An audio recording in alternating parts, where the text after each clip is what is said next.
Hello everyone, welcome back to Tutorials Point. Today in this video, I will guide you on how to fix Snapchat stories not uploading. So now let's get started. First of all, check your internet connection. Make sure that you are connected to a stable Wi-Fi or data connection. Now after this, restart the Snapchat app. Completely close the app and restart it again. Another step is update Snapchat. Go to your Play Store and search for Snapchat. Now, if you see any update, simply update the app. You can also try reinstalling the app.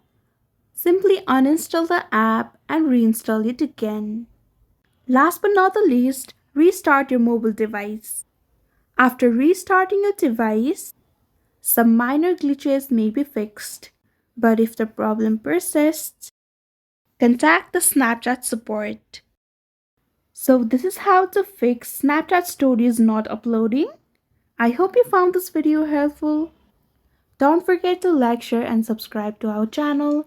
Thank you so much for watching. See you in the next one.